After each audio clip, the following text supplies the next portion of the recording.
Taste the Daily. வேலூரில் ஓடும் ரயிலில் கர்ப்பிணிக்கு இருவர் பாலியல் தொல்லை கொடுத்ததுடன் ரயிலிலிருந்து தள்ளிவிட்ட கொடூரம். ஸ்டாலின் ஆட்சியில் எங்கும் பெண்களுக்கு பாதுகாப்பில்லாத சூழல் நிலவும் நிலையில் அரசு எப்போது தூக்கத்திலிருந்து எழும் என மக்கள் கேள்வி. வேலூரில் ஓடும் ரயிலிலிருந்து தள்ளிவிடப்பட்ட கர்ப்பிணி பெண் கை கால்கள் உடைந்த நிலையில் தலையில் பலத்த காயத்துடன் மருத்துவமனையில் அனுமதி. ஸ்டாலின் அரசின் ஏவல் துறை மீது குற்றவாளிகளுக்கு சிறிதும் அச்சமில்லாமல் போனதே இந்த அவலத்திற்கு காரணம் என மக்கள் ஆத்திரம். தமிழ்நாட்டில் பெண்கள் பாதுகாப்பாக சாலையில் நடந்து செல்ல முடியவில்லை, பள்ளி கல்லூரிகளுக்கு பணியிடங்களுக்கு செல்ல முடியவில்லை, தற்போது ரயிலில் கூட பயணிக்க முடியவில்லை என்ற நிலை வந்திருப்பது வெட்கக்கேட்டின் உச்சம் என எதிர்க்கட்சித் தலைவர் வேதனை. வேலூரில் கர்ப்பிணி பெண் ஓடும் ரயிலில் இருந்து கீழே தள்ளிவிடப்பட்ட விவகாரம் குறித்து பாதுகாப்பில்லா தமிழ்நாடு என குறிப்பிட்ட ஸ்டாலின் அரசுக்கு கடும் கண்டனம்.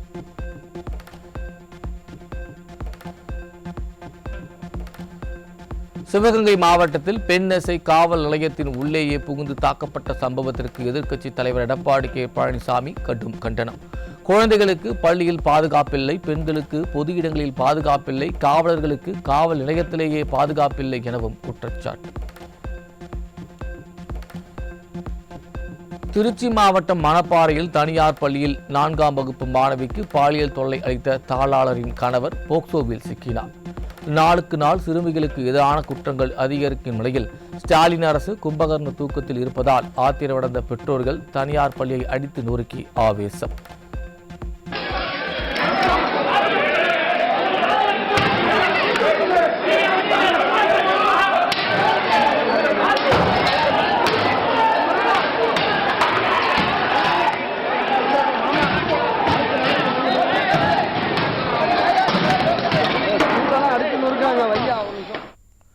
கள்ளக்குறிச்சியில் தனியார் பள்ளியில் நடைபெற்ற பெரும் கலவரத்தில் இருந்து ஸ்டாலின் அரசும் அதன் உளவுத்துறையும் என்ன பாடத்தை கற்றுக்கொண்டது? கள்ளக்குறிச்சி பள்ளியைப் போலவே திருச்சியிலும் தனியார் பள்ளி அடித்து நொறுக்கப்பட்டிருப்பதால் பொதுமக்கள் கேள்வி. திருச்சி மாவட்டம் மணப்பாறையில் 4ஆம் வகுப்பு மாணவி பாலியல் தொல்லைக்கு ஆளான விவகாரத்தில் என்ன பதில் சொல்லப் போகிறது ஸ்டாலின் அரசு என எதிர்க்கட்சித் தலைவர் எடப்பாடி கே பழனிசாமி கேள்வி. குற்றச் செயல்கள் நடந்து வரும் இவ்வேளையில் விளம்பர போட்டோ ஷூட்டிங் சுற்றுலாவில் ஸ்டாலின் இருப்பது ரோம் நகரம் எரிந்து கொண்டிருக்கும் வேளையில் நீரோ மன்னன் பிடில் வாசிப்பது போல உள்ளது எனவும் விமர்சனம். சென்னையை அடுத்த பூந்தமல்லியில் அரசு பேருந்தில் மாணவிகளிடம் சில்மிஷத்தில் ஈடுபட்ட மாணவர்களை தட்டி கேட்டதால் அரசு பேருந்து ஓட்டுநரை தாக்கிய பள்ளி மாணவர்கள். திராவிட மாடல் அரசு பள்ளி மாணவர்கள் தவறான பாதையில் சென்று சீரழிந்து வருவதை கண்டுகொள்ளாமல் இருப்பதாக பெற்றோர்களும் பொதுமக்களும் வேதனை.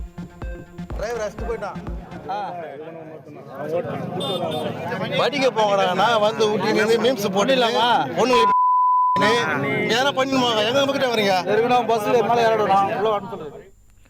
கோவை மாவட்டம் மேட்டுப்பாளையத்தில் 15 வயது சிறுமியை கர்ப்பமாக்கி கருக்கலைப்பு செய்த ஆட்டோ ஓட்டுநர் போக்சோவில் சிக்கினார். தமிழகத்தில் நாள்தோறும் சிறுமிகளுக்கு எதிரான குற்றங்கள் அதிகரித்து வருவதால் பெற்றோர்கள் அச்சம். தஞ்சாவூர் மாவட்டம் கரந்தையில் வீட்டிற்குள் புகுந்து 19 வயது மாற்றுத்திறனாளி பெண் பாலியல் வன்கொடுமை செய்யப்பட்ட சம்பவத்தால் அதிர்ச்சி. ஸ்டாலினின் திராவிட மாடல் ஆட்சியில் வீட்டிற்குள் புகுந்து பெண்களை பாலியல் வன்கொடுமை செய்யும் அளவிற்கு சட்டம் ஒழுங்கு சீரழிந்து கிடப்பதாக பெண்கள் வேதனை. கிருஷ்ணகிரியில் பள்ளி மாணவி ஆசிரியர்களால் பாலியல் வன்கொடுமை செய்யப்பட்ட சம்பவத்தின் எதிரொலியாக சம்பந்தப்பட்ட அந்த அரசு நடுநிலைப் பள்ளிக்கு மாணவர்களை அனுப்ப மறுத்த பெற்றோர்கள். ஸ்டாலின் அரசின் மெத்தன போக்கால் பெற்றோர்கள் தங்களது குழந்தைகளை பள்ளிக்கு அனுப்பவே அஞ்சும் அவலம். கிருஷ்ணகிரியில் அரசு பள்ளியில் மாணவியை பாலியல் வன்கொடுமை செய்த வழக்கில் சிக்கிய ஆசிரியர்களுக்கு ஆதரவாக கிருஷ்ணகிரி வழக்கறிஞர்கள் சங்கத்தில் உள்ளவர்கள் ஆஜராக மாட்டார்கள் என அறிவிப்பு. பள்ளி மாணவிக்கு ஆதரவாக பொதுமக்கள், பெற்றோர்கள், வழக்கறிஞர்கள் என அனைத்து தரப்பினரும் குரல் கொடுக்கும் நிலையில் வாய் திறக்க வேண்டிய பள்ளிக் கல்வித்துறை அமைச்சரும் முதல்வரும் கள்ள மௌனம் காப்பது ஏன் என மக்கள் கேள்வி. தருமபுரி அருகே +2 மாணவியை கர்ப்பமாக்கி திருமணம் செய்த இளைஞர் போக்சோவில் சிக்கினார். நிர்வாக திறனற்ற திமுக ஆட்சியில் காவல்துறை மீது சிறிதும் பயம் இல்லாததால் குற்றச்சம்பவங்கள் அதிகரித்து வருவதாக மக்கள் குற்றச்சாட்டு. சென்னை உயர்நீதிமன்ற டிவிஷன் பெஞ்ச் பிறப்பித்த உத்தரவின் எல்லையை மீறிய தேர்தல் ஆணையத்துக்கு உயர்நீதிமன்றம் கண்டனம். அதிமுக பொதுக்குழு தொடர்பாக தனி விசாரணை நடத்த தேர்தல் ஆணையம் முயல்வது ஏன் என உயர்நீதிமன்றம் சரமாரி கேள்வி. திருவாரூர் அருகே மூட்டைகளில் மறைத்து வைக்கப்பட்டிருந்த 429 கிலோ குட்கா பறிமுதல். திமுக ஆட்சியில் போதைப் பொருள் விற்பனையை கட்டுப்படுத்த முடியாமல் ஏவல்துறை திணறல். தேனி மாவட்டம் சின்னமனூர் அருகே ஜாமீனின் வெளியே வந்தவர் முன்பகை காரணமாக வெட்டி கொலை. திமுக ஆட்சியில் கொலை சம்பவம் சர்வசாதாரணமாக நடைபெறுவதாக மக்கள் வேதனை. மதுரை மாவட்டம் மேலூரில் கல்லூரி மாணவர் மர்ம நபர்களால் வெட்டி படுகொலை செய்யப்பட்டதால் பொதுமக்கள் அதிர்ச்சி. நிர்வாக திறனற்ற திமுக ஆட்சியில் கொலை, கொள்ளை, வழிவரி மற்றும் பாலியல் வன்கொடுமை போன்ற கொடூரங்கள் அரங்கேறாத நாளே இல்லை என்று மக்கள் விமர்சனம். ராணிப்பேட்டை மாவட்டம் அரக்கோணத்தில் மது போதையில் ஏற்பட்ட தகராறு காரணமாக ஒருவருக்கு கத்திக்குத்து. திராவிட மாடல் ஆட்சியில் நாள்தோறும் மது போதையால் குற்றச்சம்பவங்கள் அதிகரித்து வரும் அவலம்.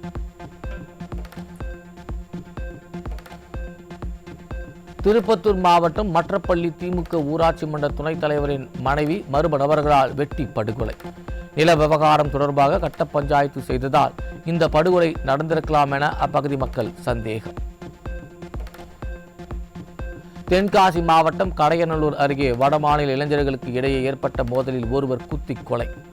உணவு சமைப்பதில் இருவருக்கும் இடையே வாய் தகராறு, கொலையில் முடிந்த பரிதாபம்.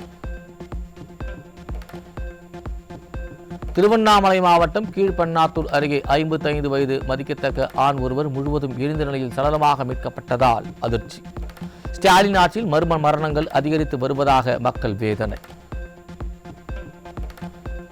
தூத்துக்குடி மாவட்டம் சாத்தான்குளத்தில் இளைஞர் ஓட விரட்டி 5 பேர் கொண்ட கும்பலால் வெட்டி படுகொலை.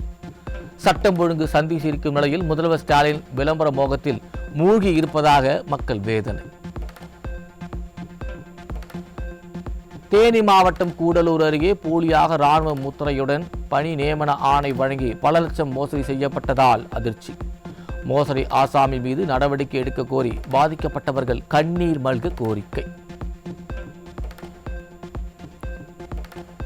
திருப்பத்தூர் மாவட்டம் வாணியம்பாடி அருகே பட்டியல் சமூகத்தைச் சேர்ந்த பெண்ணை திருமணம் செய்த நபரது பாட்டியின் சடலத்தை ஊர் மயானத்தில் புதைக்க அனுமதிக்காததால் அதிர்ச்சி. சமத்துவம், சமூக நீதி என வாய்சவடால் பேசும் திராவிட மாடல் ஆட்சியில் சாதி மதத்தின் பெயரால் அடுத்தடுத்து கொடுமைகள் நடப்பதாக மக்கள் வேதனை. நெல்லைக்கு சுற்றுப்பயணம் செய்த திராவிட மாடல் முதல்வர் தங்களை பார்க்காமல் புறக்கணித்திருப்பதாக கூறி போராட்டத்தில் ஈடுபட்ட மாஞ்சோலை மக்கள். திராவிட மாடல் முதல்வருக்கு அல்வா சாப்பிட்டு இருட்டு கடைக்கு விளம்பரம் செய்ய நேரம் இருக்கிறது, மக்களை பார்க்க நேரமில்லையா என ஆவேசம்.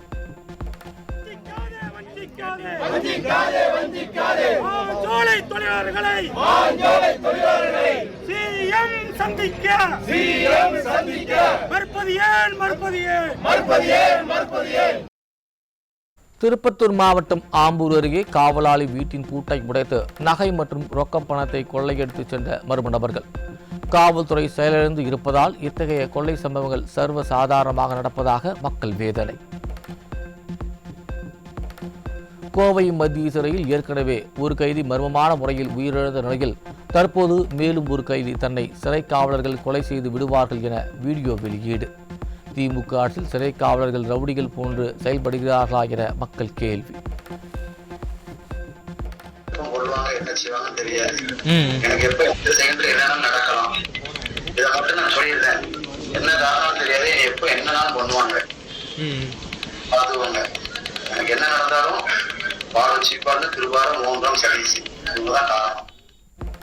திண்டுக்கல் பேருந்து நிலையம் அருகே புதிய அரசு பேருந்து டயர் வெடித்து நடுவழியில் நின்றதால் பயணிகள் அவதி.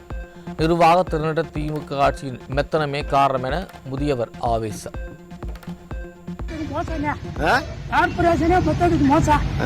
என்னைக்கு ஓச்சி விட்டாங்கடா அவனா தலையில மண்ணவாடி போட்டுட்டான். அவங்க அப்பே பாதிக்க மயம் பாதிக்க சிவகங்கை அரசு பேருந்தில் பெண் பயணியுடன் தகராறில் ஈடுபட்ட மதுபோதை ஆசாமி. அரசு நடத்துனர் மற்றும் ஓட்டுநரின் அலட்சியமே காரணம் என மக்கள் குற்றச்சாட்டு.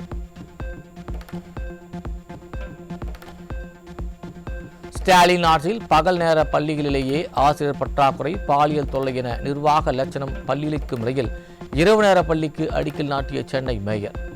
மாநகராட்சி சார்பில் இரவு நேர பள்ளிக்கு அடிக்கல் நாட்டப்பட்ட நிலையில் கமிஷனுக்காக திட்டங்களை உருவாக்காமல் பயன்படும்படி திட்டங்களை உருவாக்க வேண்டுமென மக்கள் விமர்சனம். கடந்த 3 ஆண்டு கால திராவிட மாடல் ஆட்சியில் போதைப்பொருள் கடத்தல் தொடர்பாக 31,946 வழக்குகள் பதிவு செய்யப்பட்டு 48,698 பேர் கைது செய்யப்பட்டுள்ளதாக தகவல். தமிழகம் முழுவதும் போதைப்பொருள் புழக்கம் அதிகரித்துள்ள நிலையில் அதை தடுக்க வழி தெரியாத திராவிட மாடல் அரசு புள்ளி விவரங்களை சொல்லி புலம்புவதோடு ஏமாற்றுவதாக மக்கள் விமர்சனம். விரிவுரையாளர்களை நிரந்தரமாக நியமிக்க முடியவில்லை என்றால் தமிழ்நாட்டில் பல்கலைக்கழகங்கள் எதற்கு என்று சென்னை உயர்நீதிமன்றம் ஸ்டாலின் அரசிடம் காட்டமான கேள்வியை முன்வைத்துள்ளது. எதிர்காலத்தில் தேர்வு நடைமுறைகளை பின்பற்றியே பணி நியமனங்கள் மேற்கொள்ளப்படும் என்று தலைமை செயலாளர் பிரமாண பத்திரம் தாக்கல் செய்ய முடியுமா என்றும் கேள்வி. குற்றவியல் அத்துமீறல் வழக்கில் 1.5 ஆண்டுகளுக்கு மேலாக சம்மன் அனுப்ப தவறிய காவல் ஆய்வாளர் மற்றும் துணை காவல் ஆணையர் மீது துறை ரீதியான நடவடிக்கை எடுக்க சென்னை உயர்நீதிமன்றம் அதிரடி உத்தரவு. நிர்வாக திறனற்ற திராவிட மாடல் நீதிமன்றத்தில் குட்டு வாங்காத நாட்களே இல்லை என்றும் மக்கள் விமர்சனம். 11 ஆண்டு கால பாஜக ஆட்சியில் நீதிமன்றங்களில் மத்திய அரசு தொடர்பான 7 லட்சம் வழக்குகள் நிலுவை. வழக்குகளை நீர்த்து போக செய்யும் செயலில் மைனாரிட்டி பாஜக அரசு ஈடுபட்டுள்ளதா என மக்கள் கேள்வி. இம்மாத இறுதியில் புதன், வெள்ளி, செவ்வாய், வியாழன், சனி, யுரேனஸ் மற்றும் நெப்டியூன் ஆகிய கோள்கள் ஒரே நாளில் காட்சி தரும் அதிசய நிகழ்வு அரங்கேற உள்ளது. வருகிற 28ஆம் தேதி 7 கிரகங்களின் அபூர்வ காட்சியை கண்டுகளிக்கலாம் என விஞ்ஞானிகள் தகவல். ஆன்லைன் உணவு டெலிவரி நிறுவனமான ஜொமேட்டோவின் பெயர் ஏர்டெல் என மாற்றம். புதிய லோகோவையும் அந்த நிறுவனம் தற்போது வெளியிட்டுள்ளது. நாக்பூரில் நடைபெற்ற இங்கிலாந்து அணிக்கு எதிரான முதல் நாள் கிரிக்கெட் போட்டி இந்திய அணி 4 விக்கெட்டுகள் வித்தியாசத்தில் வெற்றி.